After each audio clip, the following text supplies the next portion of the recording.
দেখেন আমার যে কম্পিউটারটা আছে বা আমার যে মনিটরটা আছে বা ডিসপ্লেটা আছে, এখানে দেখেন টাস্ক বারটা কিন্তু দেখা যাচ্ছে না। টাস্ক বার কোনটা? নিচে যেন থাকে, এই যে নিচে যেন ছোট করিয়া অনেক আইকন রাখা যায়, এটাকে আমরা বলি টাস্ক বার। কিন্তু এইখানে কিন্তু আমার এই মনিটরে বা আমার এই যে ডিসপ্লেটা আছে, এখানে কিন্তু এই টাস্ক বারটা দেখা যাচ্ছে না, এবং অনেকটা জায়গা কিন্তু আমার এখানে বেঁচে গেছে। অনেক সময় আমাদের দরকার হয় কি, যেন আমাদের নিচে যে টাস্ক বারটা থাকে সেটা দরকার হয় না, হাইড করে প্রয়োজন হয়। আবার অনেক সময় প্রয়োজনও হয়। যদি এরকম সিচুয়েশন আপনার হয় যেন এই টাস্ক বারটা আপনার প্রয়োজনও হয় না, আবার মাঝে মাঝে প্রয়োজন হয়, সেক্ষেত্রে আপনি হাইট অ্যান্ড শো টগল করে রাখতে পারবেন। অর্থাৎ এইখানে কিন্তু এখন আপনি দেখতে পাইতেছেন না, এই যে দেখেন আমার মাউসের যে পয়েন্টারটা আছে এটাকে ঘুরাইছি, কিন্তু এই যে নিচে দেখেন আমার কোনো টাস্ক বারটা নাই। কিন্তু আমার এই যে মাউসের যে পয়েন্টারটা আছে এটা দুই আমি একদম নিচে নিয়ে আসি, দেখেন এই যে দেখেন টাস্ক বারটা চলে আসছে। এই যে এটা হলো আমার টাস্ক বার, এই যে দেখেন বিভিন্ন আইকন শো করতেছে। হ্যাঁ, এখন আমার মাউসের যে কার্সরটা আছে এটা যদি আমি এখানে রেখে দেই, তাহলে কিন্তু এই টাস্ক বারটা এখানে শো অবস্থায় থাকবে। এখন আমার এই কার্সরটা যদি আমি এখানে নিয়ে আসি, তাহলে দেখেন অটোমেটিকলি হাইড হয়ে যাচ্ছে।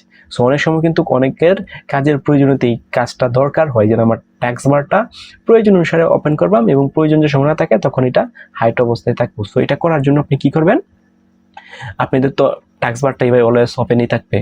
সেক্ষেত্রে আপনার টাস্ক বারের এইখানে মাউসের কার্সরটা নিয়ে রাইট ক্লিক করবেন, মাউসের ক্লিক করার পরে নিচে লেখা আছে টাস্ক বার সেটিং, এখানে ক্লিক করবেন।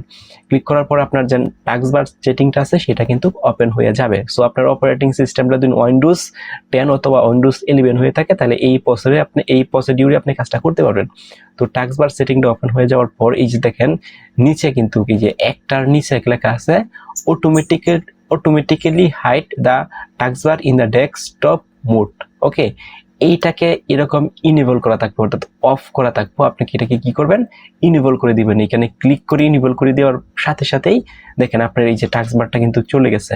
সো এখানে যদি আপনি আবার কার্সরটা ধরে এখানে পয়েন্টার টানেন, তাহলে দেখেন টাস্কবারটা চলে আসছে। আবার যদি এখান থেকে নিয়ে যান, দেখেন টাস্কবার অটোমেটিকলি হাইড হয়ে যাচ্ছে।